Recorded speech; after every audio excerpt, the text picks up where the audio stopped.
Mari sama-sama tingkatkan semangat kita, mari kita komitmen untuk selalu memberikan yang terbaik bagi negara ini. Mari kita tingkatkan sinergi dan kolaborasi kita yang sudah terbangun dengan sangat baik sekali. Bapak Ibu sekalian yang saya hormati, dalam intinya saya mengajak mari kita panjatkan puji syukur kehadirat Allah Subhanahu wa taala, Tuhan yang Maha Kuasa, atas nikmat dan karunia-Nya lah kita bisa hadir di kegiatan ini, kita bisa seperti sekarang ini, dan kita bisa mengikuti kegiatan hari ini.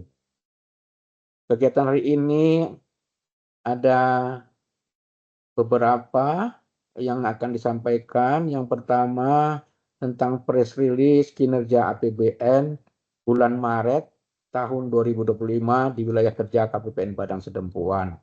Kemudian akan dilanjutkan dengan evaluasi pelaksanaan anggaran triwulan 1 dan penyerapan anggaran sampai dengan 29 April 2025 kemarin.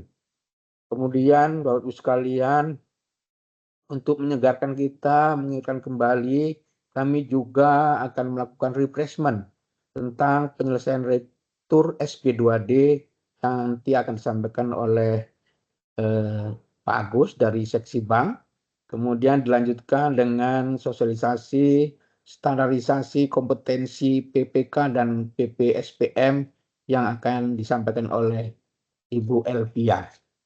Bapak Ibu hadirin sekalian yang saya hormati. Pada kesempatan yang baik ini saya mengucapkan terima kasih yang sebesar-besarnya kepada Bapak Ibu untuk kehadirannya di acara ini. Saya tahu, saya paham Bapak Ibu banyak kerjaan di kantor tapi masih menyempatkan diri untuk hadir di tengah-tengah kami untuk mendengarkan press release ini. Ada beberapa hal yang ingin saya sampaikan Bapak Ibu sekalian. Yang pertama, kami KPPN Padang Sidempuan mengucapkan terima kasih yang sebesar-besarnya kepada Bapak Ibu sekalian yang sudah melakukan revisi halaman 3 DIPA untuk periode April sampai Juni. Kemudian saya juga mengucapkan terima kasih kepada 72 satker yang sudah melakukan transaksi menggunakan DJP di dalam pengadaannya untuk memenuhi kebutuhan operasional kantor sehari-hari. Mohon kepada Bapak Ibu semuanya, lakukanlah hal yang sama di triwulan 2 ini. Ya, satu satker upayakan minimal 2 transaksi melalui DJP untuk pengadaannya. Bapak Ibu sekalian, di awal Maret kemarin kita sudah sampaikan, kita undang para Kemenak ya, yang dibawa Kemenang untuk sama-sama kita jaga komitmen, usahakan, upayakan 1 bulan 2 transaksi. Saya sampaikan juga ketika nanti Bapak Ibu kesulitan untuk mencari vendornya di DJP di wilayah kerjanya, misalnya di Madinah atau di Padang Lawas, maka Bapak Ibu bisa selamatkan ke KPPN Padang Sidempuan. Kemudian yang ketiga, Bapak Ibu sekalian, bagi satker yang sudah mempunyai KKP, kami mohon gunakanlah KKP-nya, ya, baik untuk perjalanan dinas ataupun untuk belanja pengadaan keperluan sehari-hari perkantoran melalui aplikasi DJP. Sehingga untuk digitalisasi pembayaran, Bapak Ibu sudah mendapat 2 poin, yaitu dari KKP dan DJP. Kemudian KKP-nya sudah digunakan, DJP-nya sudah digunakan. Jadi ada 2 poin Bapak Ibu sekalian. Kalau CMS saya harap teman-teman semua sudah menggunakan CMS lah ya. Bapak Ibu sekalian, kemarin ada kegiatan Pesta Tapanuli, Pak Bupati, Pak Wali Kota juga mendorong teman-teman semua untuk melaksanakan transaksi melalui digitalisasi ya. Oke, Bapak Ibu sekalian, kemudian yang keempat untuk pengisian caput. Bapak Ibu sekalian, hari ini hari terakhir untuk pengisian caput. Ya, sampai dengan pagi ini masih tersisa izin 1 satker lagi ya, yaitu Lapas kelas 3 Kota Nopan. Mohon Bapak Ibu yang hadir di kesempatan yang baik ini, sekiranya ada kendala mohon hubungi tim kami Bapak Ibu sekalian ya, yang belum menyampaikan cabutnya di pagi ini ya, baik itu Januari, Februari dan Maret. Sebelum acara ini saya sudah cek Umspan, masih ada satu satker yang mohon dari Lapas Kelas 3 Kota Nopan. Kemudian Bapak Ibu sekalian, apa yang akan disampaikan oleh Ibu Elvia nanti adalah tentang standarisasi kompetensi pejabat perbendaharaan. Ya, Bapak Ibu sekalian, sampai dengan bulan ini April 2025 masih terdapat 49 PPK dan 42 PPSPM yang belum mempunyai sertifikat kompetensi. Oleh karena itu, kami berharap ikutilah pelatihan ataupun BIMTEK melalui standar kompetensi yang ada di Simas Paten. Tahun ini juga, Bapak Ibu sekalian. Karena apa? Karena tahun 2025 adalah batas terakhir PPK dan PPSPM diperbolehkan untuk tidak mempunyai sertifikat kompetensi. Tahun 2006, ya tahun depan, pejabat perbendaharaan PPK maupun PPSPM sudah diwajibkan mempunyai sertifikat kompetensi.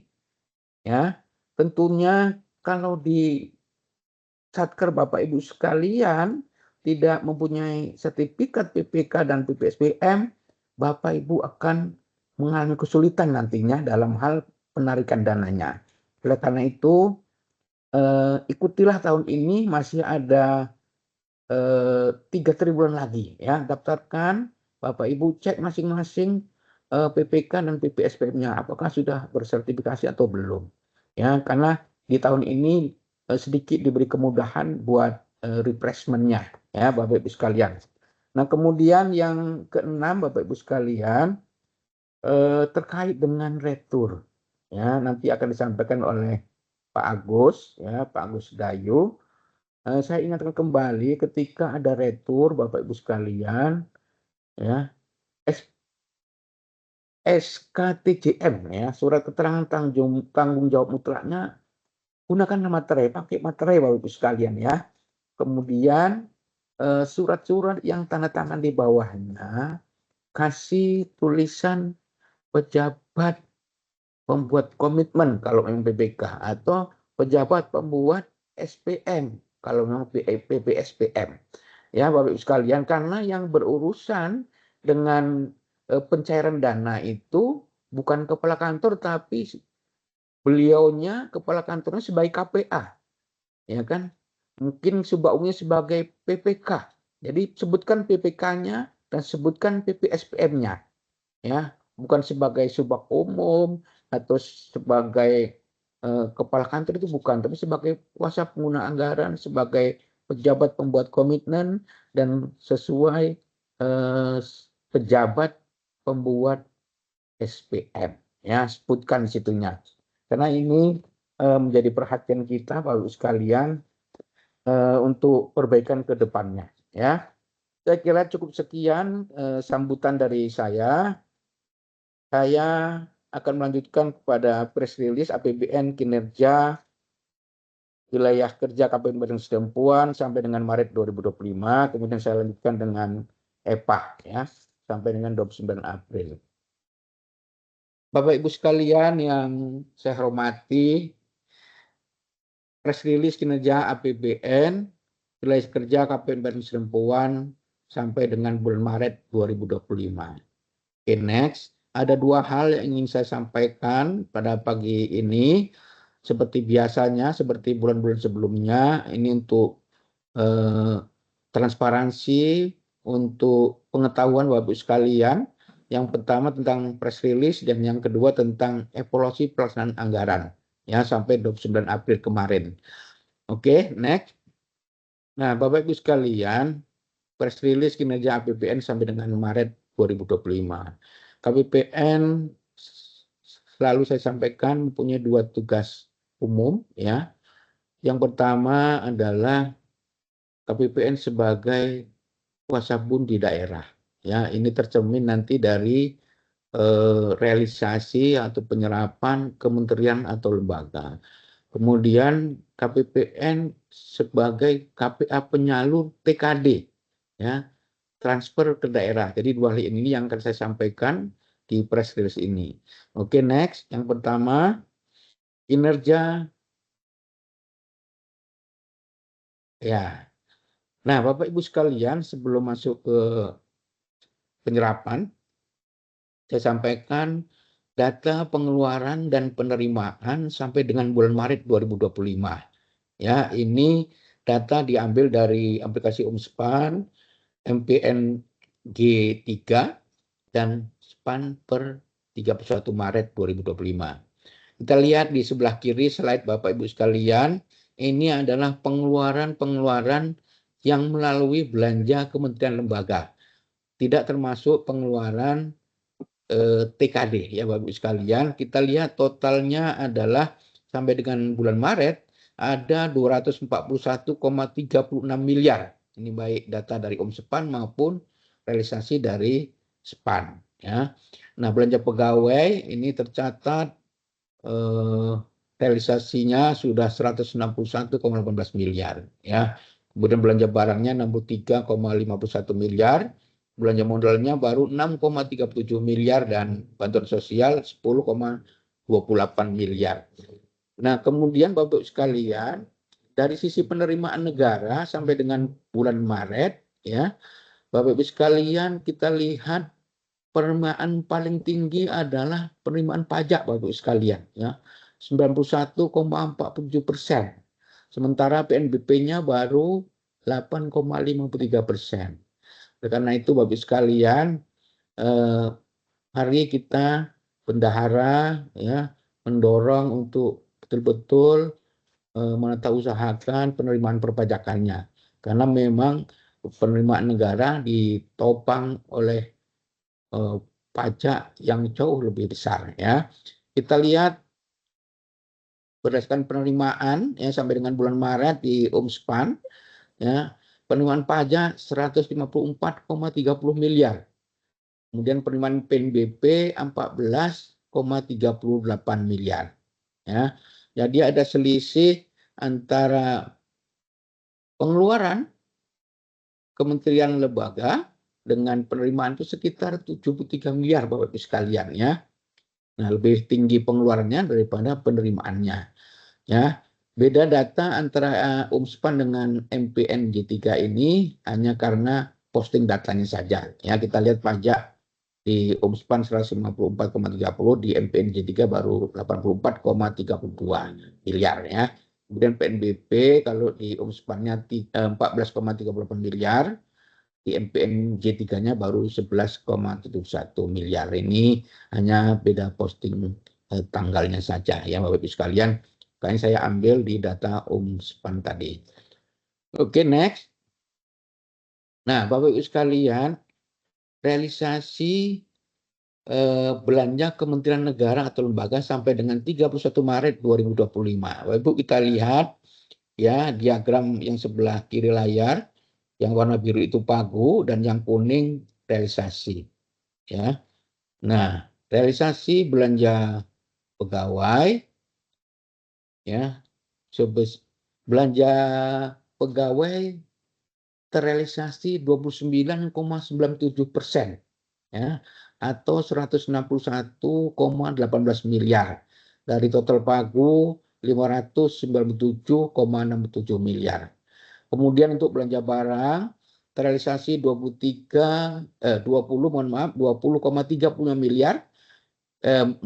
Realisasi 20,35% atau 63,51 miliar. Dari total pagu 312,04 miliar. Ya. Dari secara keseluruhan Bapak Ibu sekalian untuk belanja modalnya realisasinya 5,35% atau 6,37 miliar dari total pagu 119,25 miliar. Kemudian untuk belanja bansosnya penyerapannya sudah mencapai 46,27% atau 10,28 miliar dari total pagu 22,22 miliar.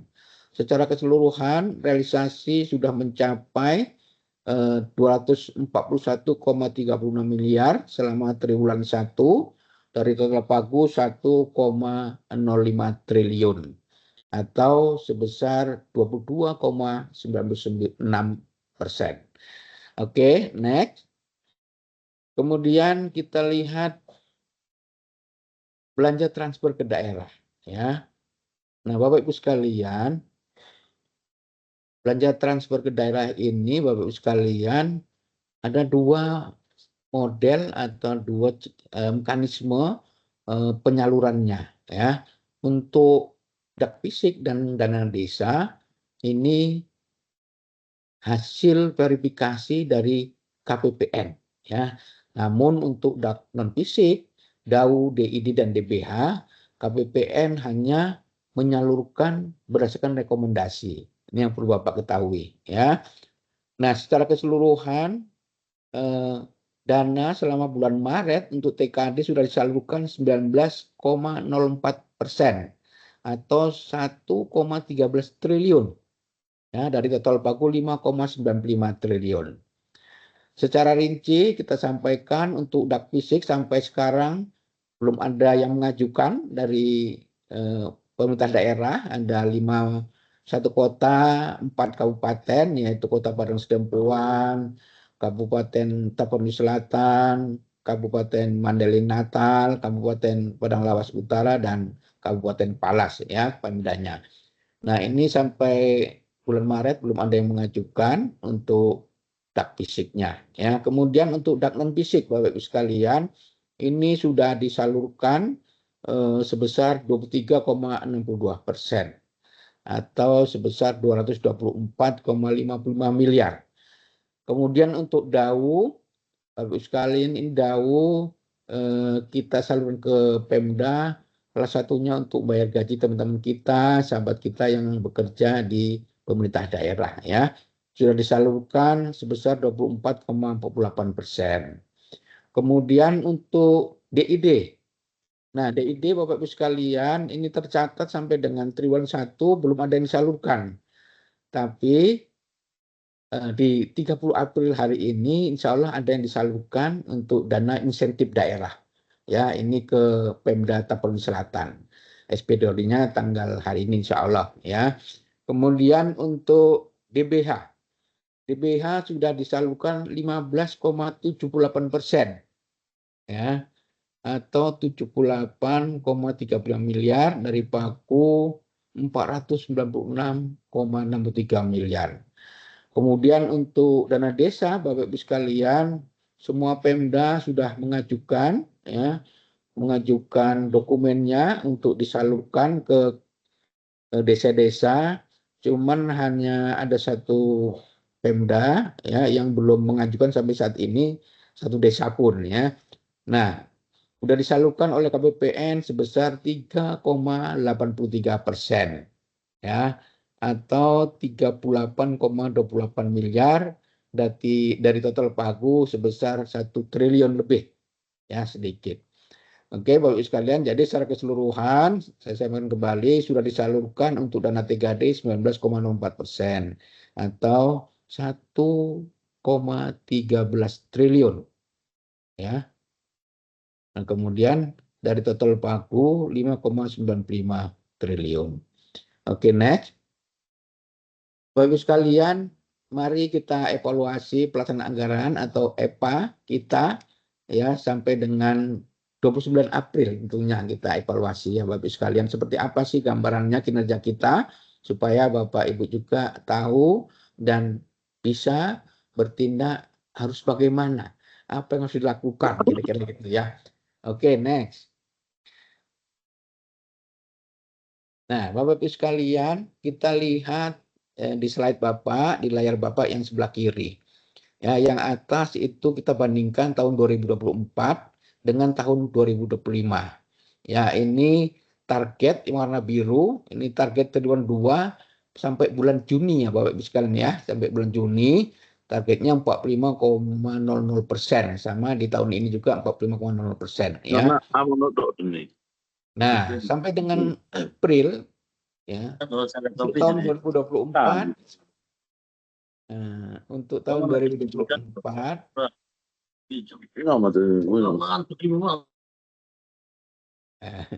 ya, izin Bapak ya. Untuk tahun 2024 Bapak Ibu sekalian sampai dengan 30 April ya, itu realisasi sudah 41,40% tahun lalu. Tapi sekarang realisasi per 29 April kemarin itu baru 30,06%. Bisakah menyamai dengan April tahun lalu kita? Tinggal 2 hari lagi Bapak Ibu sekalian. Ini pertanyaannya. Nah ini Bapak Ibu sekalian. Kemudian kita lihat yang sisi sebelah kanan ya. Yang warna hitam Bapak Ibu sekalian itu perbandingan tahun 2024 ya. Realisasi sampai dengan bulan April tahun 2024 ya. 30 April tentunya. Kemudian yang merah ini tahun sekarang tahun 2025 yaitu realisasi sampai dengan 29 April ya, tinggal 2 hari lagi. Ya, realisasi per bulan April terdapat kenaikan realisasi pada pos belanja, pegawai, dan bantuan sosial Bapak Ibu sekalian. Terima kasih lah ini untuk 2 jenis belanja ini, pegawai dan belanja bansos sudah mengalami peningkatan. Ya, kalau kita lihat belanja pegawainya tahun lalu 196,86, tahun ini sudah 202,12 miliar. Ya, kemudian kecuali pos belanja barang dan belanja modal. Ya. Hal tersebut disebabkan karena realisasi bulan April masih on progress ya, on progress dan adanya efisiensi anggaran. Ya, kalau on progress 2 hari lagi kira-kira bisa nutup enggak ya? Belanja barang tahun lalu sama-sama bulan April sudah 212,25 miliar. Tahun ini baru 77,07 miliar Bapak Ibu sekalian. Kemudian belanja modal tahun lalu di bulan April sudah 45,29 miliar. Tahun ini baru 6,88 miliar. Ada penurunan kinerja penyerapan kita ya, kecuali belanja pegawai dan bansos. Nah, belanja bansos tahun lalu di bulan April baru 8,23 miliar. Tapi tahun ini ya 2025 di bulan April sudah 10,31 miliar. Ini terima kasih buat dua Satker, Win Syahada dan Stein Madina yang lebih cepat untuk melakukan penyerapan. Terima kasih sekali lagi Bapak Ibu sekalian. Kemudian kita lihat Bapak Ibu sekalian persentase ya, presentasi yang di atas itu. Nah, ini persentase realisasi terhadap pagu tahunan nih Bapak Ibu sekalian. Kalau kita lihat pagu tahunan, belanja pegawai itu baru 33,82%. Kemudian belanja barang 24,70%, belanja modal 5,77%, dan belanja bansos 46,40%. Ya, next. Nah, kemudian Bapak Ibu sekalian, kita lihat, kita breakdown penyerapan anggaran per jenis belanja untuk kementerian negara atau lembaga sampai dengan 29 April. Seluruh jenis belanja belum mencapai target belanja pada periode triwulan 2. Tentunya seperti itu ya, karena Juni masih 2 bulan lagi ya.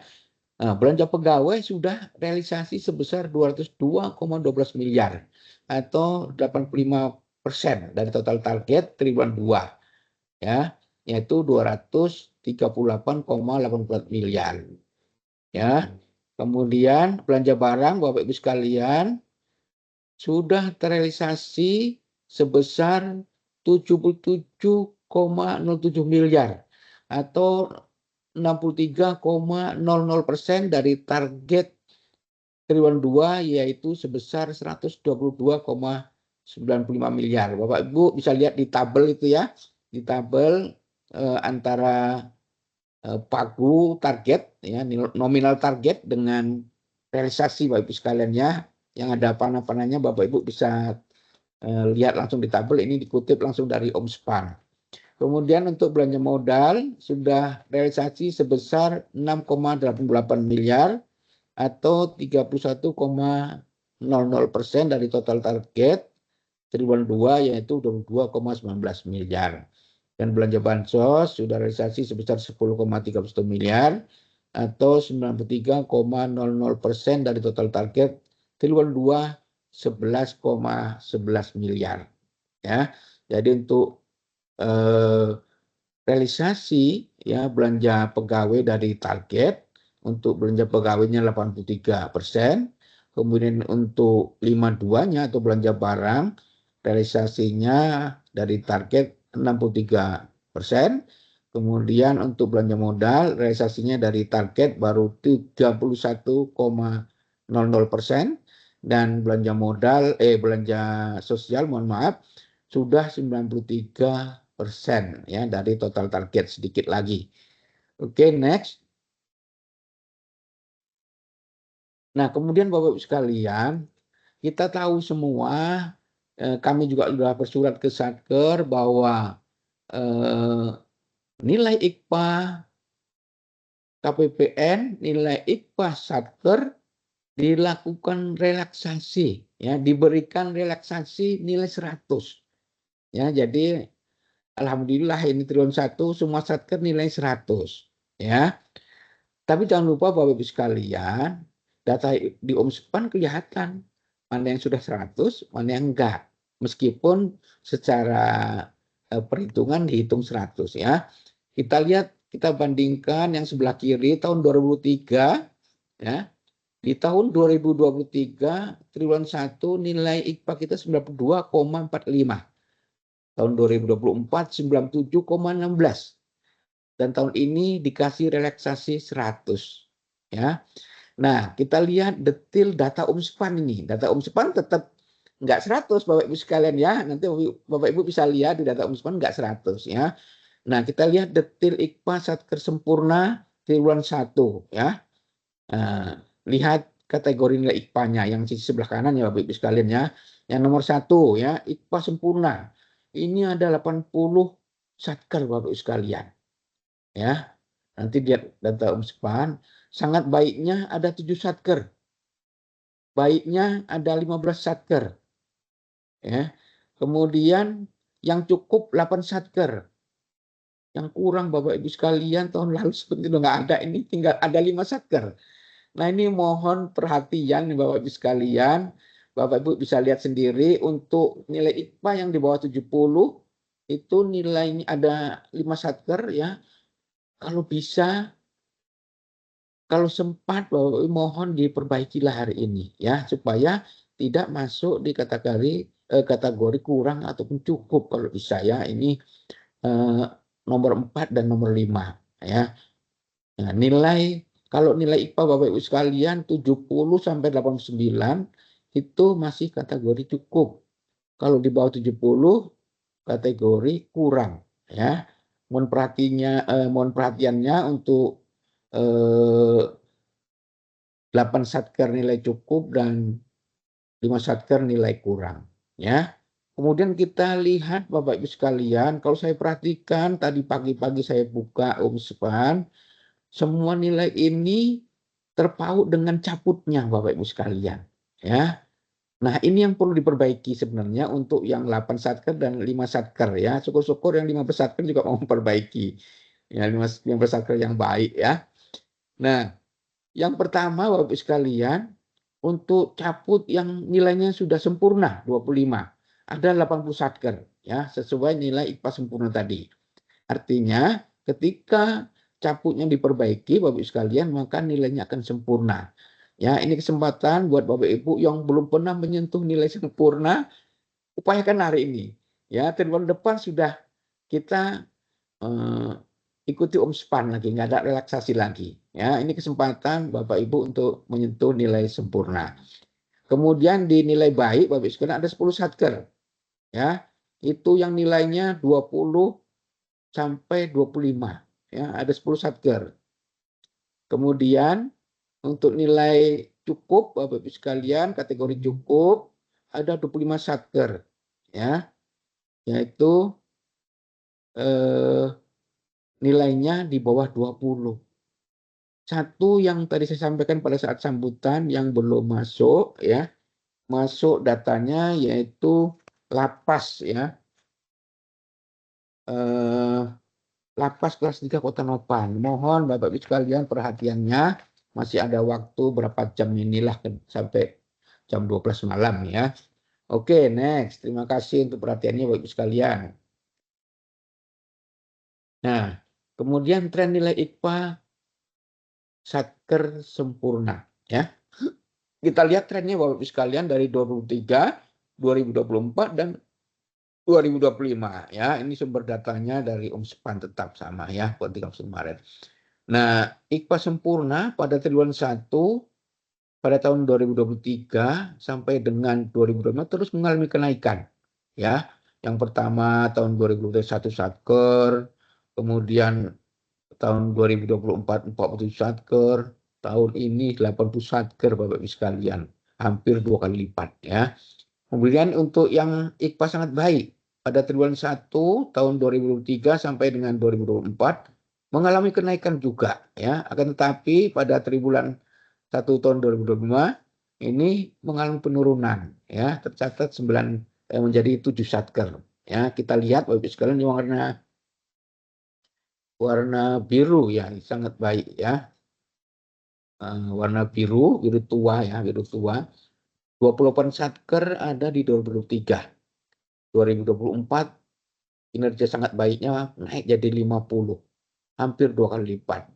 Tapi di tahun ini cuma ada 7 Satker Bapak Ibu sekalian. Ya. Ini semua terpaut dengan nilai caputnya. Kemudian yang IKPA baik ya, yang warna kuning Bapak Ibu sekalian.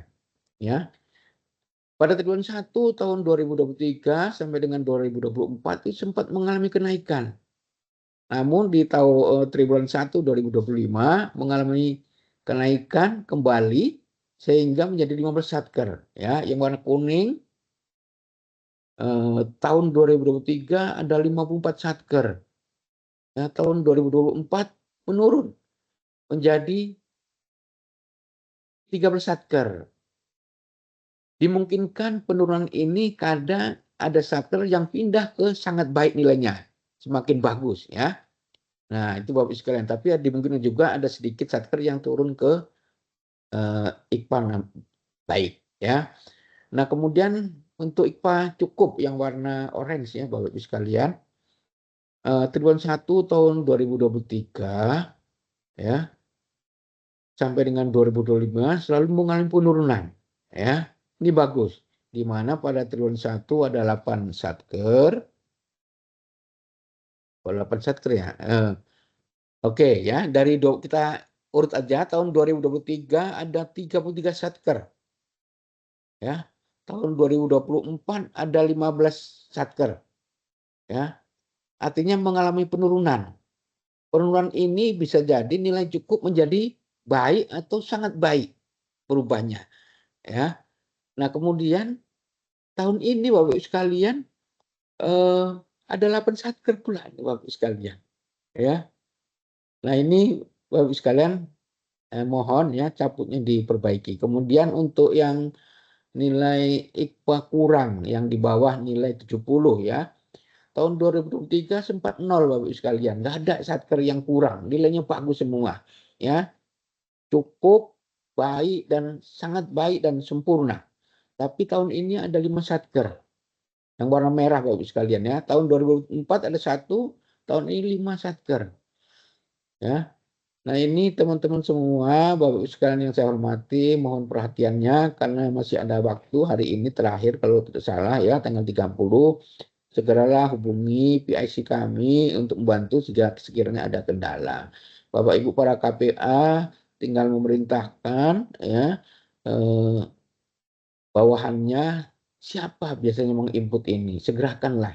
Kalau ada kendala hubungi kami ya. Karena ini kesempatan buat Bapak Ibu yang belum pernah IKPA-nya menyentuh sempurna menjadi sempurna ya. Oke, next. Saya kira itu yang dapat saya sampaikan ya. Mana nextnya? Habis ya, ya. Saya pikir itu aja Bapak Ibu sekalian. Terima kasih untuk perhatiannya. Terima kasih untuk kehadirannya. Mari kita tingkatkan silaturahim kita, tingkatkan sinergi kita dan kolaborasi kita Mohon perhatiannya, mohon maaf jika ada kekurangan dan kesalahan dalam penyampaian saya yang menyinggung hati Bapak Ibu sekalian. Dari hati yang paling dalam, saya mohon maaf. Terima kasih. Wassalamualaikum warahmatullahi wabarakatuh. Terima kasih Pak Yeng buat kata sambutan dan juga materi yang disampaikan pada hari ini. Semoga dengan materi tadi bisa meningkatkan semangat kita lagi ya Bapak Ibu kerjasamanya untuk pelaksanaan anggaran kita di tahun 2025 ini. Baik,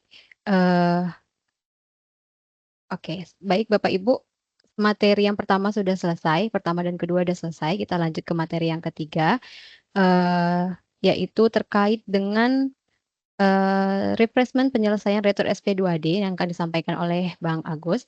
Namun sebelum itu, mungkin kami ingatkan kepada Bapak Ibu semuanya, jangan lupa untuk mengisi absensi. Absennya sudah kami kirim, sudah dikirim di grup Salak 1, 2, dan 3 sama dengan dan juga di chat Teams ini. Silakan Bapak Ibu cek. Baik, untuk itu kita lanjut saja langsung untuk mendengarkan refreshment terkait dengan retur. Kepada Bang Agus, kami persilahkan.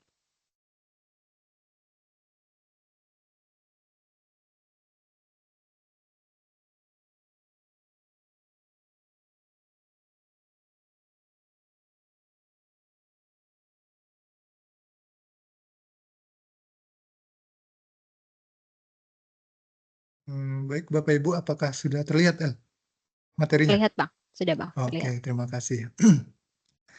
Assalamualaikum warahmatullahi wabarakatuh. Selamat pagi Bapak Ibu semua.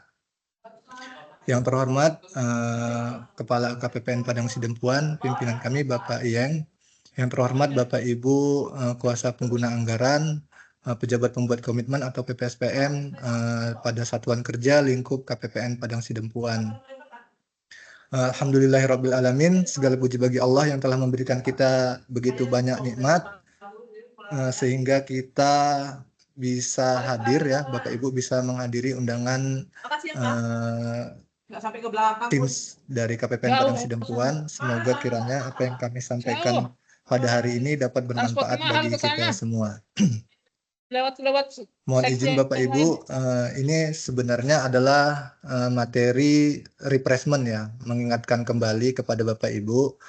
Bisa jadi mungkin Satker ada yang belum pernah retur di Satkernya sendiri ataupun jarang-jarang ya terjadi retur, sehingga apabila terjadi retur Bapak Ibu belum tahu langkah-langkah apa yang harus ditindaklanjuti. Dan sebenarnya harapan kami untuk penyelesaian retur ini sebaiknya tidak harus kita laksanakan ya apabila kita perkuat dari tindakan pencegahan agar tidak terjadi retur SP2D. Makanya kami membuat judul di sini refreshment-nya yaitu terkait pencegahan dan penyelesaian retur SP2D.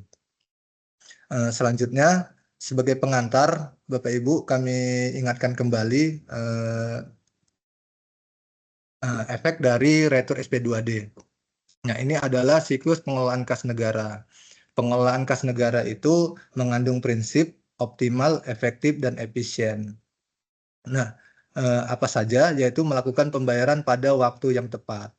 Selanjutnya, mempercepat penyetoran penerimaan negara sehingga dana tersebut bisa segera tersedia untuk membiayai kegiatan pemerintah.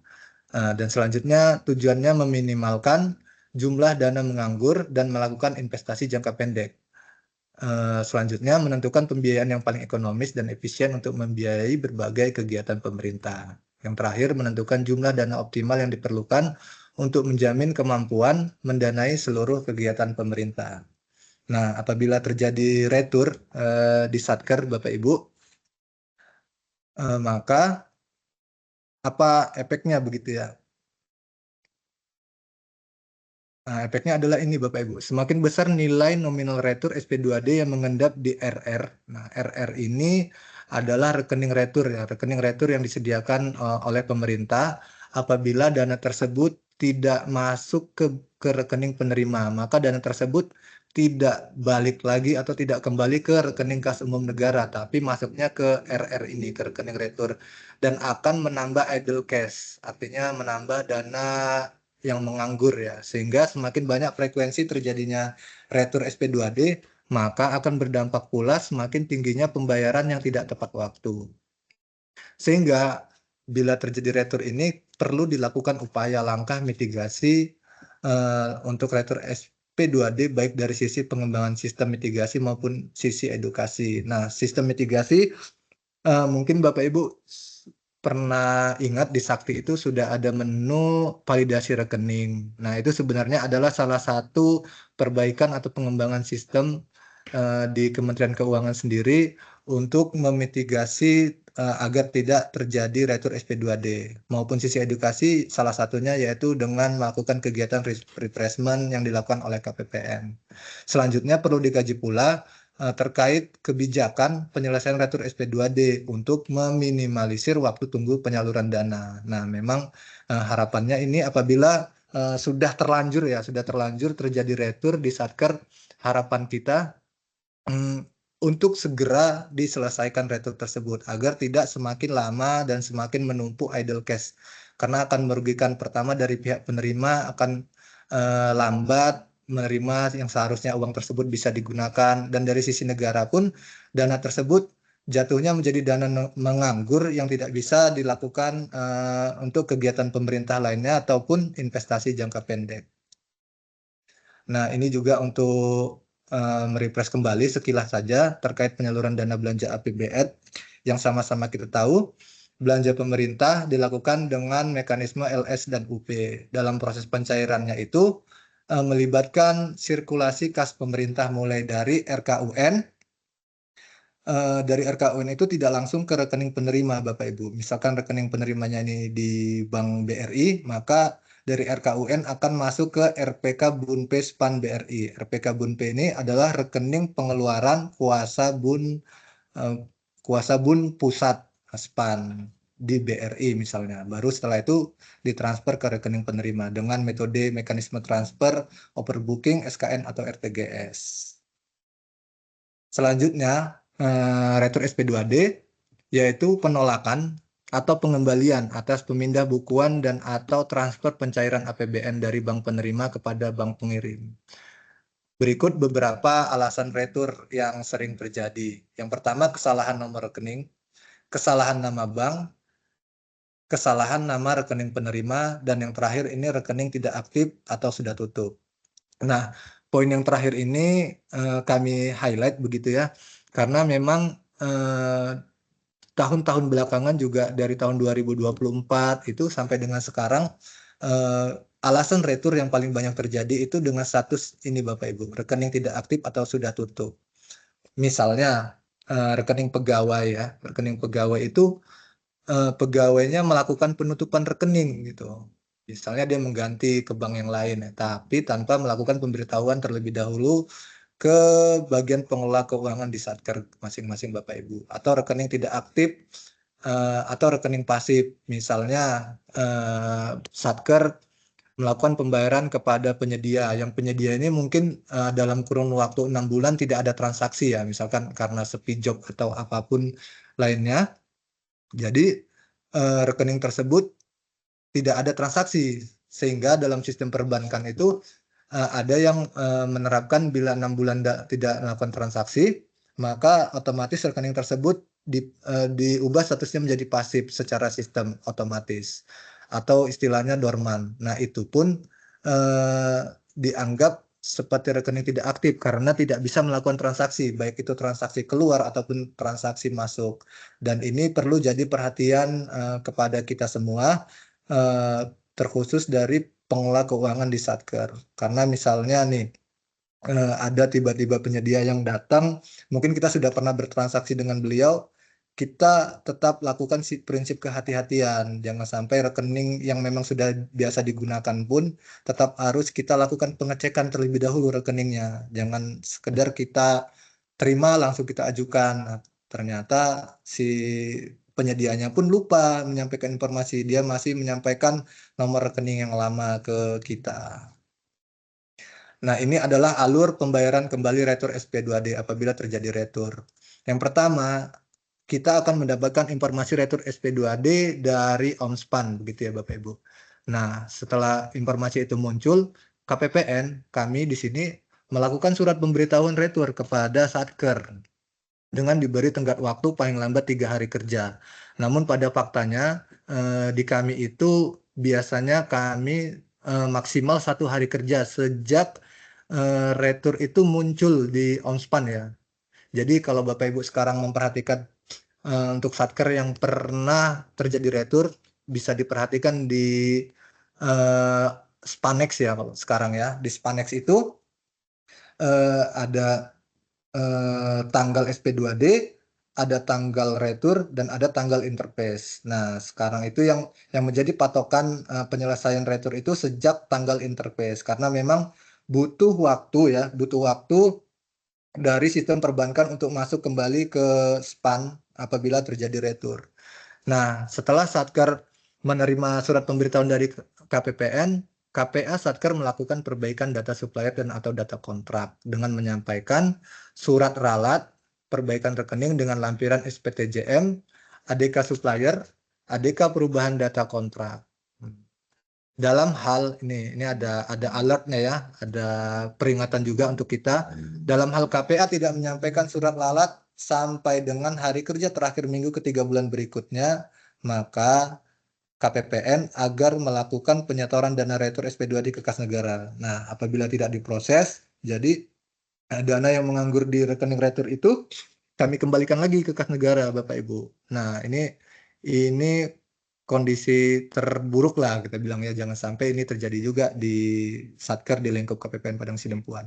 Nah, apabila misalkan Satker sudah menyampaikan surat tersebut ke KPPN, di kami akan ada proses, yaitu pertama seksi PD. Seksi PD ini seksi pencairan dana, akan melakukan pendaftaran data supplier atau data kontrak, mencetak laporan informasi supplier dan karwas kontrak, menyampaikan surat ralat SPTJM karwas kontrak kepada seksi bank. Nah, seksi bank inilah kami yang akan memproses membuat SPP retur Bapak Ibu. Jadi di kami ini di KPPN juga diberikan kode Satker baru khusus untuk memproses semua retur dari seluruh Satker, baik itu Satker KL maupun Satker penyaluran dana transfer ke daerah. Nah, di seksi bank, kepala seksi bank ini menerbitkan SPP retur dengan jenis dokumen 621 P Group RR RPK Bun P. Nah, ini kenapa dibuat P Groupnya RR ini supaya membebani rekening yang ada di rekening retur tadi, Bapak Ibu. Dengan kode akunnya seperti ini, Bapak Ibu. Bukan kode akun saat Bapak Ibu mengajukan pembayaran. Kode akun 827.111. Selanjutnya, Kepala KPPN menyetujui SPP yang telah diterbitkan oleh Kasibang dan menerbitkan SPM retur. Lalu dilanjutkan dengan proses seperti pengajuan SPM dari Satker ke KPPN.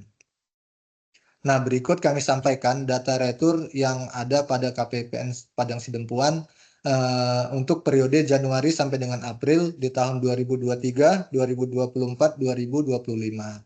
Nah, untuk jumlahnya sendiri kita lihat di bulan Januari itu 2023 dan 2025 ini tidak ada retur. Alhamdulillah berarti kita di bulan Januari ini kita zero retur Bapak Ibu. Nah, ini menjadi capaian KPPN secara nasional. Jadi di kami itu setiap bulannya ada pemantauan ya dari tingkat pusat KPPN mana yang berhasil zero retur. Nah, itu juga harapannya kontribusi dari Bapak Ibu Satker bisa juga meningkatkan nilai kami di KPPN Padang Sidempuan. Nah, kalau kita lihat bulan Februari mulai muncul 2 retur di tahun 2025, di bulan Maret meningkat di sebanyak 7 retur dan di bulan April ini ada 4.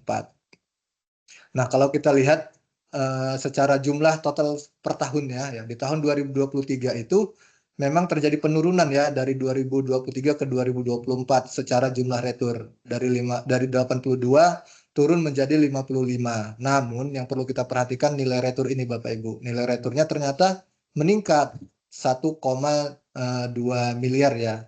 Jadi kan sayang nih dana menganggur selama setahun dari KPPN Padang Sidempuan memberikan sumbangsi 1,2 M ini Bapak Ibu. Nah, cuma yang jadi poin penting bagi kita untuk tahun 2025 ini Bapak Ibu.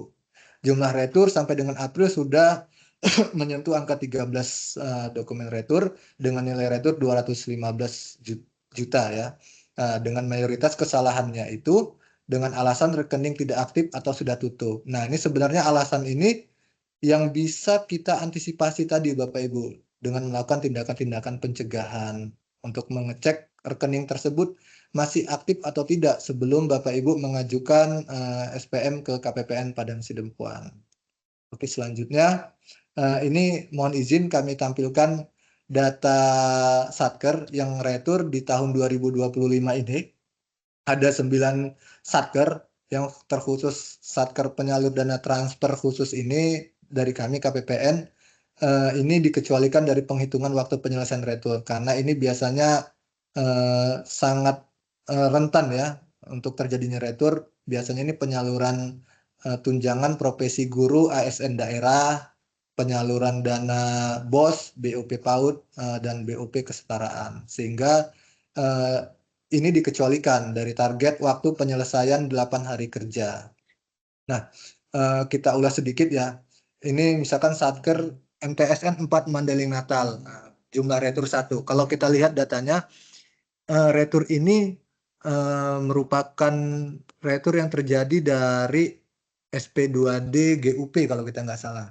Nah, ini pengelola keuangannya salah pilih nomor rekening. Harusnya nomor rekening BPG yang PA malah terpilih rekening BPG yang masih lama ya, yang masih giro. Sehingga sangat disayangkan terjadi retur. Sebenarnya ini juga bisa diantisipasi, memang bisa jadi kita khilaf ya, tapi diantisipasi itu Bapak Ibu sebenarnya bisa mengajukan ke KPPN untuk menonaktifkan supplier. Memang kita tidak bisa menghapus ya data supplier di Sakti itu. Dengan pertimbangan dari pusat,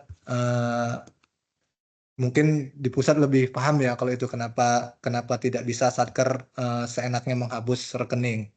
Nah, tapi bisa diajukan ke KPPN untuk dilakukan nonaktif supplier. Jadi apabila sudah statusnya supplier itu nonaktif, ketika Bapak Ibu terjadi kesalahan pilih nomor rekening begitu ya, otomatis nanti waktu pengajuan SPM itu akan tertolak ya di seksi pencairan dana sehingga tidak sampai terjadi retur. Nah, selanjutnya ini yang lain-lain juga, misalkan ini KPU Padang Lawas ada 2 ini terkait dengan penyedia sewa gedung dan sewa gudang. Nah, ini juga mungkin hal yang sudah sering bagi Satker ya, karena ini juga setiap tahunnya melakukan pembayaran, tapi kita tidak menerapkan tadi prinsip pencegahan itu. Kalau misalkan kita sebelum si penyedia itu mengajukan sebelum kita mengajukan SPM, kita harus cek terlebih dahulu rekeningnya apakah masih aktif atau tidak. Dan persentase rata-rata waktu transaksi retur yang diselesaikan di tahun 2025 ini selesai di bawah 8 hari kerja untuk 10 transaksi retur. Jadi kami juga mengapresiasi dan mengucapkan terima kasih atas kerjasama dari Bapak Ibu Satker yang telah membantu kami juga untuk menyelesaikan retur di bawah 8 hari kerja. Nah, ini adalah langkah-langkah ya yang harus kita lakukan untuk mitigasi atau pencegahan agar tidak terjadi retur SP2D. Nah, diharapkan pejabat-pejabat pengelola keuangan, PPSPM, PPK, dan dibantu oleh operator keuangan bisa melakukan mitigasi-mitigasi seperti ini. Yang pertama, lakukan pengujian kebenaran data supplier. Pastikan nama penerima nomor rekening dengan kita memintakan salinan rekening koran atau salinan buku tabungan. Bapak Ibu juga bisa mengecek ya data supplier tersebut apakah sudah terdaftar di SPAN atau belum. Bisa dari OMSPAN itu ya, mungkin Bapak Ibu juga bisa ngecek sendiri dari modul komitmen, kita cari data supplier lalu kita input nomor rekeningnya. Apabila nomor rekening tersebut muncul berarti sudah terdaftar di SPAN. Jangan sampai Satker misalkan nih ada mau melakukan pembayaran dengan penyedia baru gitu ya.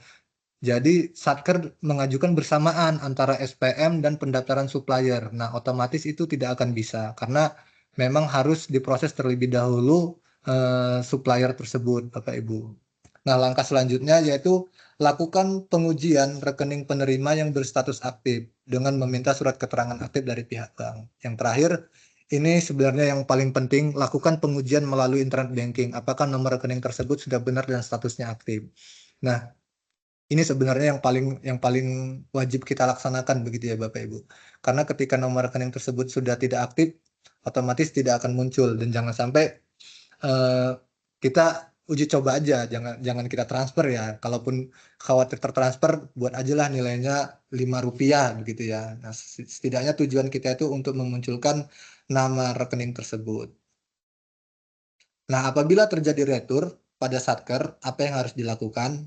Nah, seperti yang sebelumnya tadi, ini kami ingatkan kembali agar Satker menyampaikan surat permohonan perbaikan data rekening beserta lampiran sesuai dengan Perdirjen Perbendaraan nomor per 9 PB tahun 2018 dengan melampirkan SPTJM, ADK pendaftaran supplier, surat permintaan perubahan data supplier, ADK perubahan data kontrak. Nah, terkait surat permohonan SPTJM ini sebenarnya sudah ada Bapak Ibu di per 9 ini. Bapak Ibu cukup melihat ya, mencontoh yang ada di aturan. Jangan sampai kita membuat sesuai format kita sendiri begitu. Karena ada kejadian Satker itu membuat SPTJM. Sebenarnya ini SPTJM-nya, surat pernyataan tanggung jawab mutlak. Tapi ternyata Satker dengan format sendiri membuat itu surat pernyataan begitu. Nah, itu juga sebenarnya tidak dibolehkan secara aturan. Kemarin kami berdasarkan hasil supervisi dari pembinaan, salah satunya adalah hal itu yang harus diperbaiki di kita.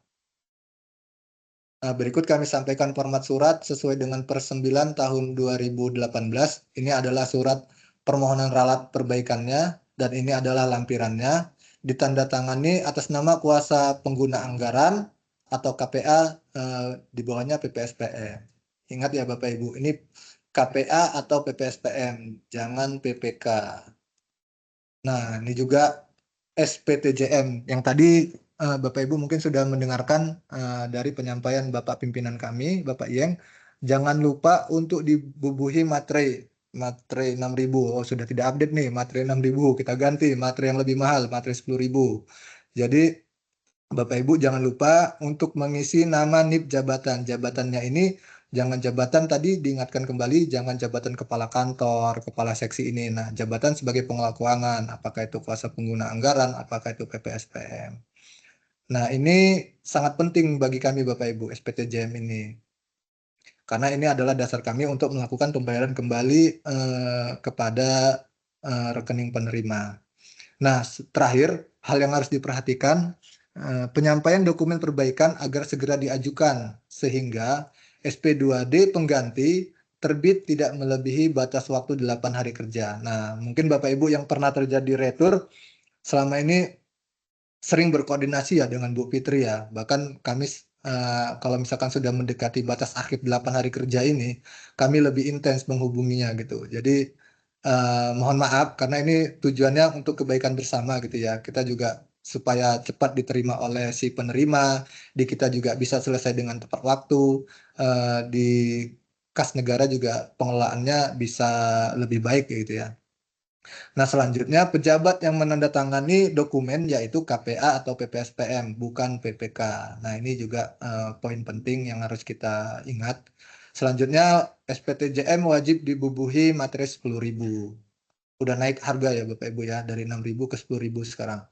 Nah, yang terakhir, Satker wajib menyampaikan hard copy dokumen asli surat permohonan beserta lampiran ke KPPN. Kenapa wajib?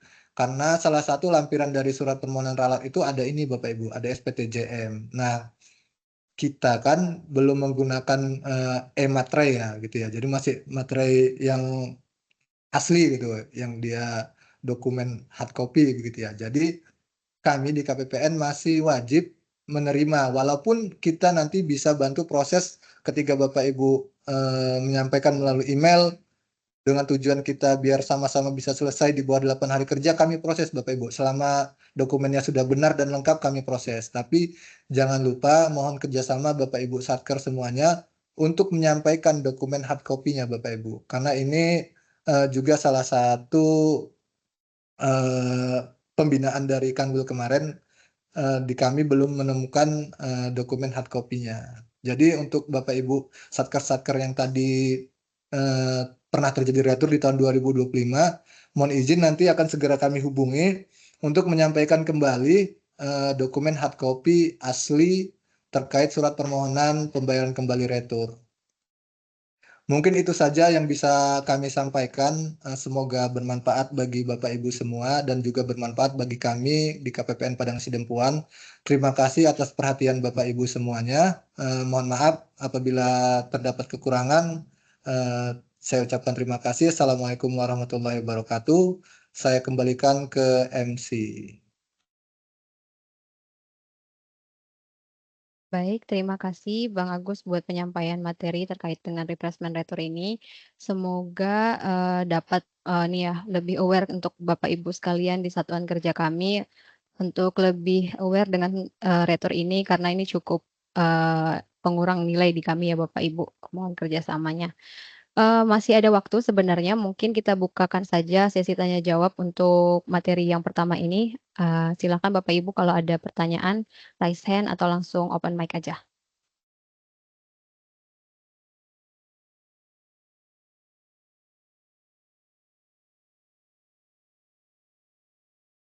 Sepertinya tidak ada ini ya, sudah cukup clear mungkin di Bapak Ibu semua.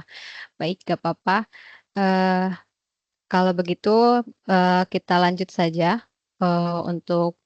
untuk materi yang terakhir hari ini adalah terkait dengan standar kompetensi PPK dan PPSPM yang akan saya sampaikan sendiri. Untuk itu mungkin saya izin share screen dulu ya Bapak Ibu.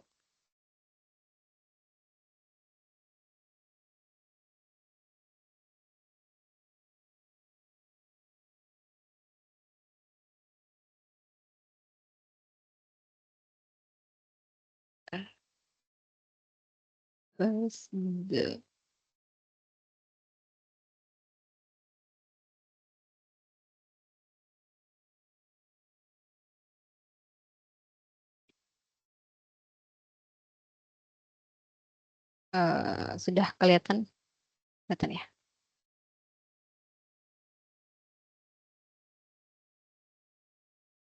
Baik Bapak Ibu, izin saya menyampaikan materi sedikit terkait dengan standarisasi dan pengembangan kompetensi pengelolaan perbendaharaan. Kalau di judul kami hari ini memang fokusnya untuk PPK dan PPSPM ya Bapak Ibu. Tapi mumpung mungkin bendahara juga ada di sini, sekedar mengingatkan untuk refreshment sedikit terkait bendahara juga. Untuk bendahara sendiri, dasar hukumnya tertulis pada Peraturan Pemerintah Nomor 45 Tahun 2013. Ini secara umum tentang tata cara pelaksanaan APBN. Kemudian ada juga Perpres Nomor 7 Tahun 2016 tentang sertifikasi bendahara pada Satuan Kerja Pengelola APBN. Kemudian yang ketiga ada PMK 128 tentang perubahan atas PMK 126 Tahun 2016 tentang tata cara pelaksanaan sertifikasi bendahara. Nah, ini sudah dilakukan implementasi penuh ya Bapak Ibu. Selanjutnya terkait dengan persyaratan peserta sertifikasi bendahara. Ada 2 persyaratan yang harus Bapak Ibu yang harus bendahara penuhi. Yang pertama yaitu persyaratan secara administrasi dan yang kedua secara kompetensi. Untuk administrasi sendiri itu disyaratkan adalah harus berstatus sebagai PNS, prajurit TNI ataupun anggota Polri. Tidak berlaku kalau statusnya masih CPNS ya Bapak Ibu, wajib PNS. Kemudian pangkat golongan minimalnya itu adalah pengatur muda, yaitu 2B untuk PNS, Brigadir Polisi 1 untuk Polri, dan Sersan 1 untuk TNI. Kemudian ditugaskan oleh pimpinan masing-masing instansi yang dibuktikan dengan surat tugas ataupun SK. Kemudian yang kedua dari persyaratan kompetensinya yaitu pendidikannya itu minimal SLTA atau SMA Bapak Ibu, dan yang kedua menguasai penggunaan aplikasi komputer setara Microsoft Word ataupun Microsoft Excel tingkat dasar. Ini cukup sederhana. Kalau terkait dengan informasi pelaksanaan sertifikasi di perbendaharaan itu sendiri, Bapak Ibu bisa cek di aplikasi Swipe AP yang mungkin sudah pada familiar kalau untuk bendahara ini. Selanjutnya terkait dengan tahapan pendaftaran sertifikasi bendahara itu sendiri, mungkin sedikit refreshment aja. Pertama itu, sertifikasi bendahara itu dilakukan melalui dari aplikasi Simas Paten ya Bapak Ibu. Baik bendahara ataupun PPK dan PPSPM itu melalui aplikasi Simas Paten.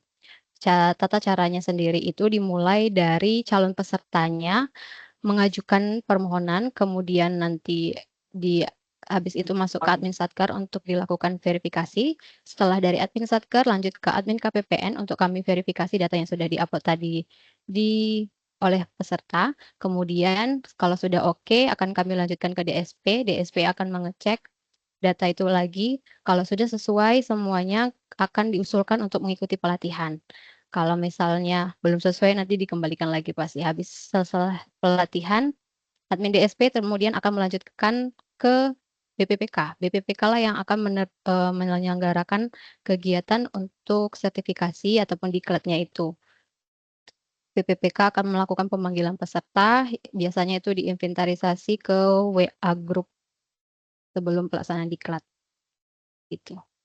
Kemudian sedikit terkait dengan perpanjangan, penggantian, dan pencabutan sertifikat BNT.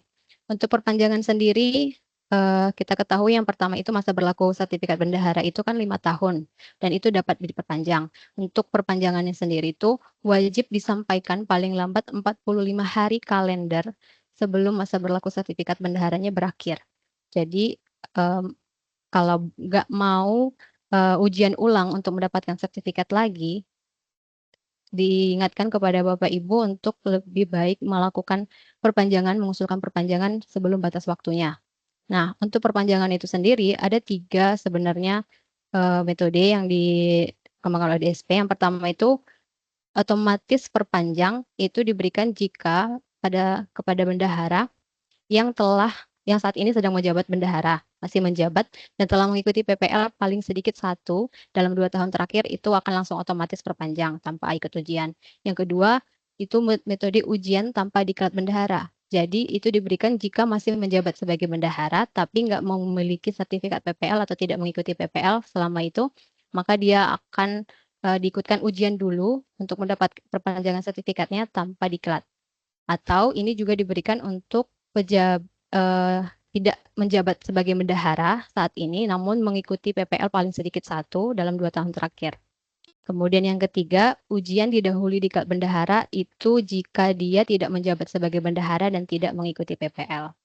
Lebih baik dengan otomatis perpanjang ya, cuman mengupload minimal 1 aja dalam 2 tahun terakhir itu kita bisa diakui untuk perpanjangan sertifikat selama masih dalam masa yang berlaku ya untuk sertifikatnya.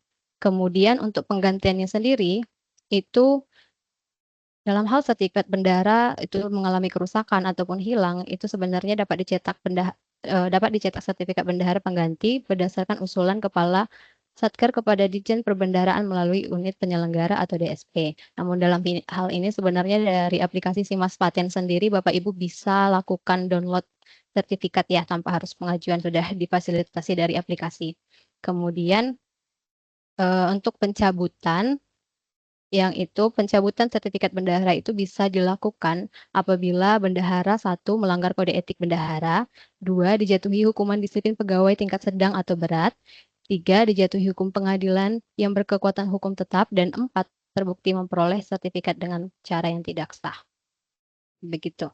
Kemudian untuk standar kompetensi bendahara itu sendiri sesuai dengan PMK 128 tahun 2017, secara umum dapat dilihat di sini Bapak Ibu ada 6 standar kompetensi umum yang harus dimiliki bendahara ya. Yang pertama itu menjalankan sistem pengarsipan dokumen keuangan negara terkait dengan pengelolaan kebendaharaan. Kedua, mengoperasikan aplikasi dasar komputer. 3, mengoperasikan aplikasi-aplikasi keuangan untuk bendahara. 4, melakukan komunikasi efektif. 5, menerapkan peraturan dan kebijakan bidang keuangan negara terkait pengelolaan kebendaharaan. Dan 6, menjelaskan peraturan perundangan pengelolaan negara terkait pengelolaan kebendaharaan. Itu secara umum ya. Tapi untuk bendahara, untuk intinya untuk bendahara penerimaan dan bendahara pengeluaran itu sudah diatur juga. Bisa dilihat dalam tampilan ini, mungkin nanti saya share aja ya filenya ke Bapak Ibu. Atau bisa dibaca dari PMK 128 juga. Oke, mungkin terkait bendahara, refreshment-nya cukup sekian. Cuman lebih ingin mengingatkan juga ya sekalian untuk perpanjangan BNT, sertifikat bendahara, kalau saya cek itu di monitoring ada beberapa Bapak Ibu yang saat ini sedang menjabat sebagai bendahara, sertifikat kadaluarsanya itu di Juli 2025. Itu kami ingatkan kepada Bapak Ibu karena DSP saat ini sudah memberikan batas ya untuk untuk pengajuan perpanjangan, maka sebisa mungkin diselesaikan sebelum batas waktu. Untuk Juli 2020, untuk sertifikat yang terbit di Juli 2020 atau yang kadaluarsanya di Juli 2025 ini, maksimal perpanjangannya, usulan perpanjangannya itu adalah tanggal 18 Mei 2025. Itu terakhir dari Satker ke KPPN dan KPPN ke DSP. KPPN terakhir memverifikasi itu tanggal 18 Mei. Silakan Bapak Ibu siapkan sertifikat PPL-nya. Kalau sudah ada dan kalau belum ada boleh mengikuti dari aplikasi KLC atau juga mungkin kegiatan yang sudah kami pernah lakukan di 2024 akhir 2024 kemarin terkait dengan refreshment bendahara. Itu juga bisa diakui sebagai sertifikat PPL. Mungkin itu untuk bendahara ya Bapak Ibu. Kita lanjut untuk yang kompetensi PPK dan PPSPM. Nah ini yang jadi hot topic ya sekarang. Untuk dasar hukumnya sendiri itu sesuai dengan peraturan pemerintah nomor 50 tahun 2018 tentang perubahan PP 45 tahun 2013. Kemudian ada juga peraturan Menteri Keuangan nomor 50 tentang standar kompetensi kerja khusus bagi KPA, PPK, dan PPSPM. Kemudian ada PMK 211 tahun 2019 tentang tata cara pelaksanaan penilaian kompetensi bagi PPK dan PPSPM pada Satker Pengelola APBN.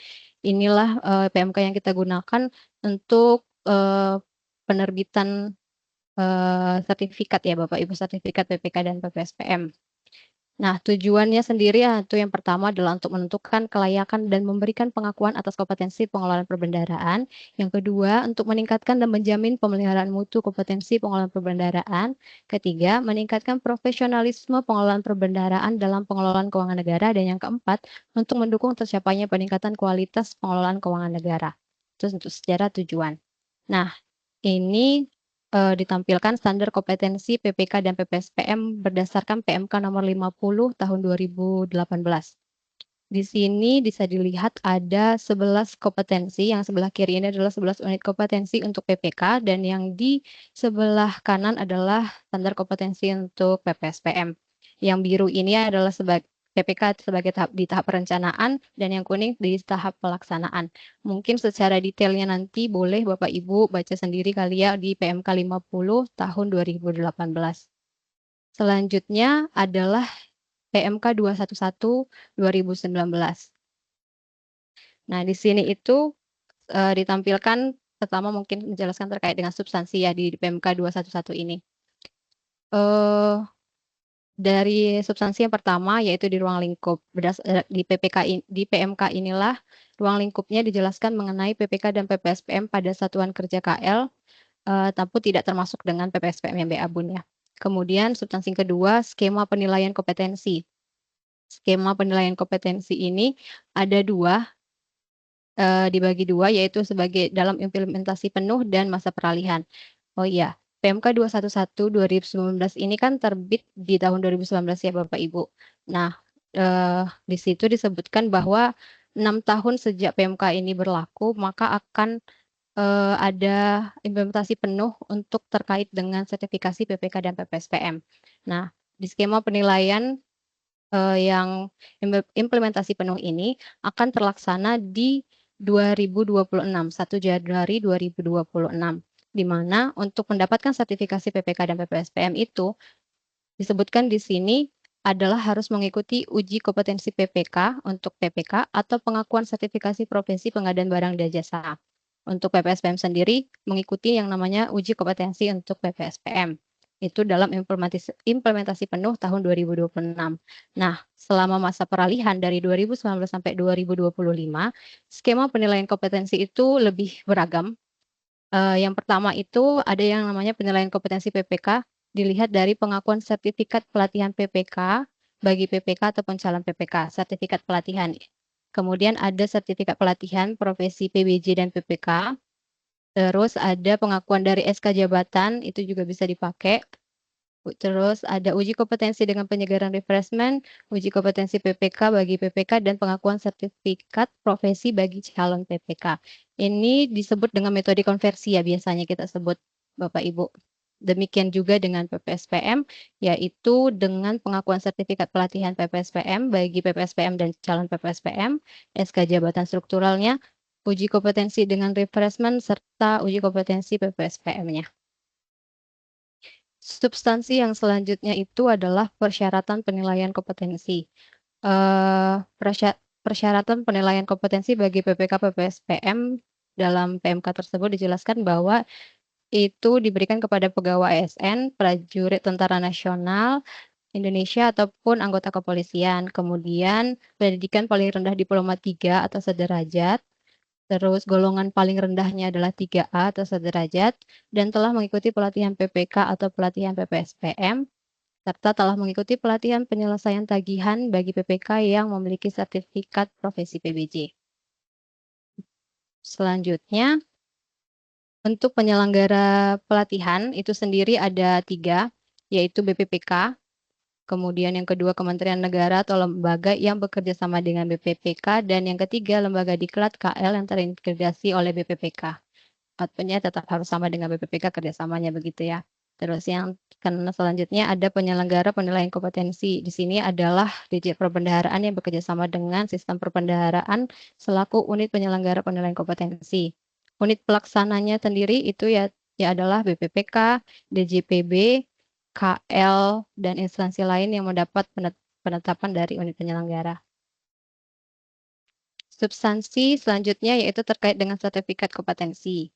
Bagi PPK yang telah lulus penilaian kompetensi akan mendapat sertifikat kompetensi PPK dan dengan sebutan PNT atau PPK negara tersertifikasi. Sedangkan PPSPM yang telah lulus penilaian kompetensi akan mendapat sertifikat kompetensi PPSPM yang disebut dengan SNT atau PPSPM negara tersertifikasi.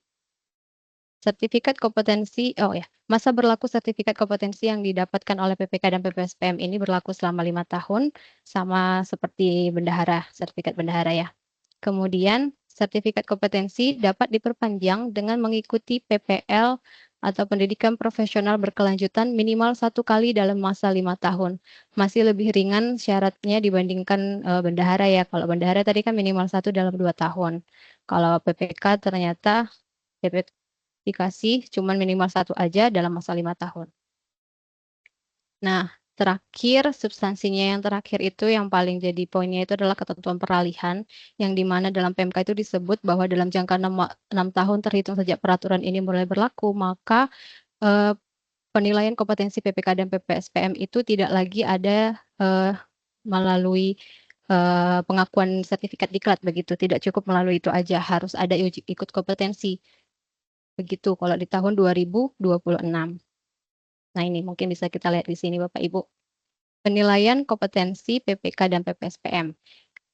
Implementasi penuh pasca 2025 itu adalah ada yang wajib melalui tahap pelatihan dari BPPK, kemudian dilanjutkan dengan uji kompetensi. Itu juga dilakukan dari BPPK. Nah, itu pendaftarannya sendiri sama dengan bendahara ya alurnya melalui aplikasi Simas Paten. Kemudian kalau sudah sesuai datanya di aplikasi Simas Paten, BPPK kemudian mengundang untuk bisa ngikutin pelatihan dulu. Habis itu uji kompetensi. Kalau lulus baru dikasih penetapan sertifikat begitu. Nah, kalau di masa peralihan ini dari 2019 sampai 2025 pelatihan dan uji kompetensi ini sedikit diringankan dengan namanya metode konversi. Yang dikonversi di sini adalah kepemilikan sertifikat pelatihan PPK dan PPSPM. Di sini kalau nggak salah banyak yang sudah melapor sebenarnya sudah memiliki sertifikat ini, sertifikat pelatihan gitu.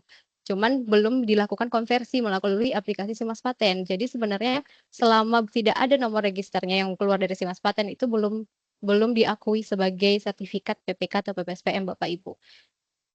Silahkan nanti setelah ini mungkin bagi Bapak Ibu yang sudah memang memiliki sertifikat PPK, PSPM, sertifikat diklatnya, nanti hubungi dulu pertama admin satkernya untuk membuat user Bapak Ibu di aplikasi Simas Paten. Habis itu silahkan upload diklat itu tadi, sertifikat diklat itu tadi, kami akan verifikasi di KPPN, kemudian akan dilanjutkan di DSP untuk ditentukan tanggal penetapannya apa gitu. Ini ya, tadi sertifikat pelatihan, sertifikat pengadaan barang dan jasa untuk PPK, terus pengalaman PPK sebagai PPK dan PPSPM minimal 2 tahun itu bisa diakui juga sebagai metode di metode konversi ini. Kemudian yang sedang menjabat sebagai pejabat struktural pun bisa diakui menjadi syarat mendapatkan sertifikat. Nah, mungkin ini ya skema penilaiannya. Bisa dilihat di tampilan ini Bapak Ibu, ada di masa peralihan ini untuk PPK.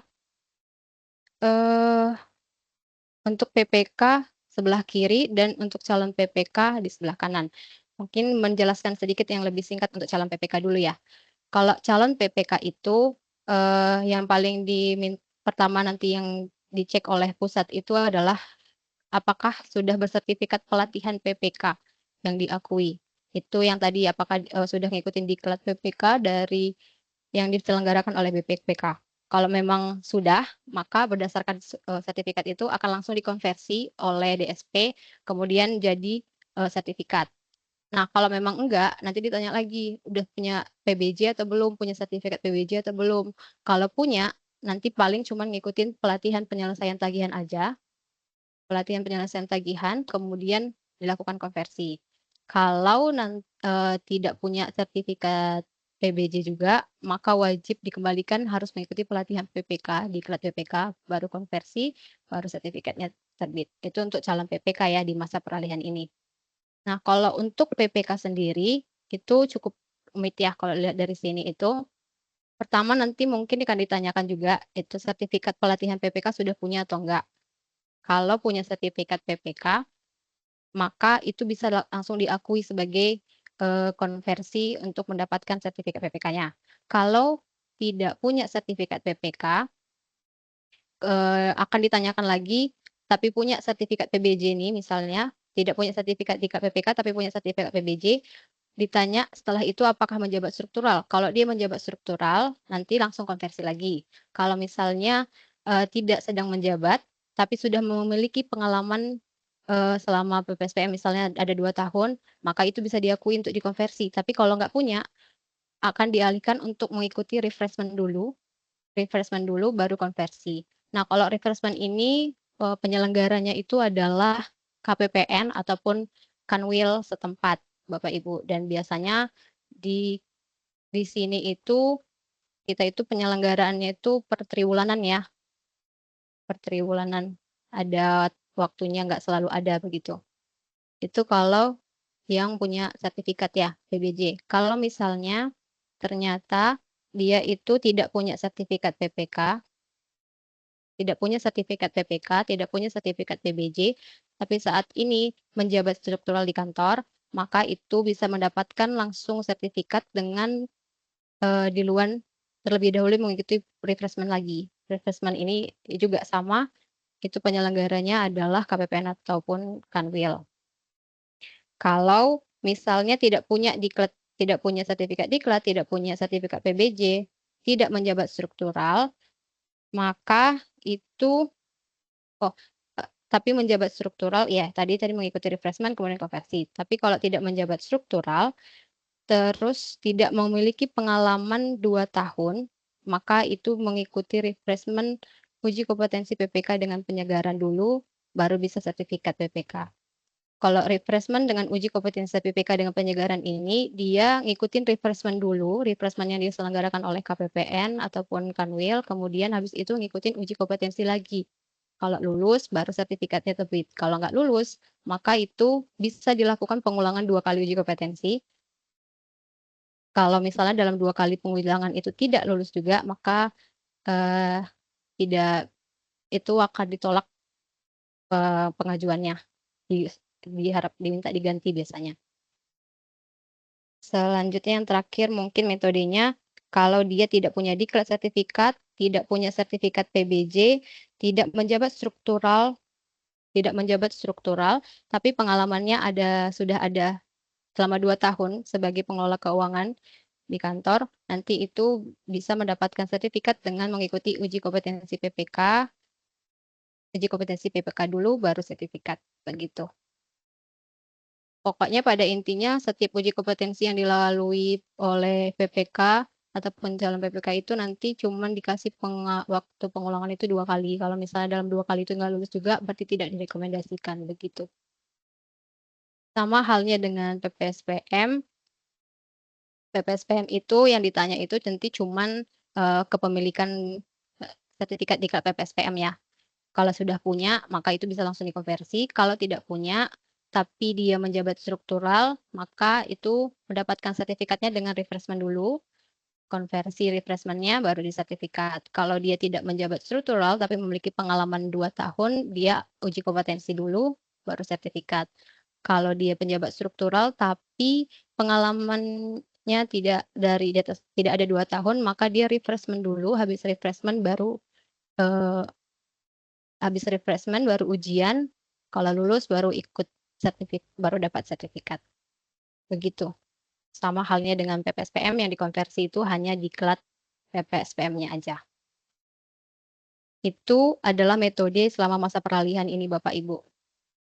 Nah, untuk tahun 2026 per 1 Januari 2006, maka skema penilaian kompetensi PPK dan PPSPM itu kan sudah implementasi penuh berdasarkan PMK 211 tadi. Nah, itu sendiri metodenya semuanya harus melalui uji kompetensi namanya, baik calon PPK maupun calon PPSPM. Calon PPK itu yang ditanya nanti mungkin bersertifikat PBJ ya. Kalau nggak punya sertifikat PBJ, maka diwajibkan untuk mengikuti pelatihan PPK dulu, uji kompetensi PPK, lulus baru sertifikat. Kalau nggak lulus, ujian ulang 2 kali. Kalau nggak lulus juga dalam 2 kali itu, maka tidak diangkat. Tapi kalau misalnya dia punya sertifikat PBJ, itu biasanya nanti selanjutnya akan dilakukan pelatihan penyelesaian tagihan aja, habis itu konversi baru sertifikat. Kalau untuk calon PPSPM sendiri, wajib ada sertifikat PPSPM-nya, ngikuti PPSPM dulu, pelatihan PPSPM, uji kompetensi, lulus baru mendapatkan sertifikat. Kalau enggak, ujian ulang lagi. Nah, itu adalah skema penilaiannya Bapak Ibu. Mungkin ini yang paling urgent ya untuk diketahui oleh Bapak Ibu semuanya, karena kalau misalnya sampai saat ini belum punya sertifikat, sampai nanti 2026 belum punya sertifikat PPK dan PPSPM, takutnya malah terkendala dalam pelaksanaan anggaran di kantor Bapak Ibu sekalian. Karena seperti sama dengan bendahara, kalau Bapak Ibu tahu, kalau misalnya bendahara didaftarkan untuk di aplikasi User Sakti misalnya, kalau dia tidak punya sertifikatnya, nggak bisa dibuktikan, saya nggak akan daftarkan usernya begitu. Karena sesuai dengan peraturan itu sudah tidak boleh begitu. Kalau sesuai dengan yang sudah disampaikan oleh Pak Ieng juga tadi, bahwa di KPPN Padang Sidempuan sendiri itu terdapat masih ada 45 PPK yang belum memiliki sertifikat yang tersebar dari 56 satker. Dan juga ada 41 PPSPM yang belum memberikan sertifikat dari 45 satker. Data ini sudah saya kirimkan juga di grup Salak. Boleh Bapak Ibu silahkan cek lagi di grup Salak. Apa tahu memang tarikan data kami yang salah atau gimana, kan bisa dikomplain atau gimana. Dan juga mengingatkan lagi ini karena tadi beberapa sebelum kegiatan ini juga masih banyak Bapak Ibu yang sudah melapor gitu, ternyata sudah punya sertifikat diklat nih, tapi belum dilakukan konversi begitu. Silahkan setelah ini sertifikat diklatnya dikumpulkan, habis itu silahkan diupload di aplikasi Simas Paten untuk kita verifikasi, begitu. Untuk alurnya sendiri sebenarnya sama seperti alur bendahara ya. Satuan Kerja mengajukan permohonan ke KPPN, kemudian KPPN akan melakukan verifikasi, setelah itu diteruskan ke DSP, kalau sesuai baru sertifikatnya akan dikeluarkan. Untuk tahapnya ini yang pertama itu mungkin kami ingatkan kepada Bapak Ibu, pastikan dulu ya user Simas Patennya sudah ada. Kalau memang belum ada, silahkan hubungi admin Simas Paten Satkernya untuk mendaftarkan user Bapak Ibu sekalian. Kalau misalnya di Satkernya memang belum ada admin Satker juga, silahkan hubungi KPPN untuk kami daftarkan admin Satkernya dulu. Gitu.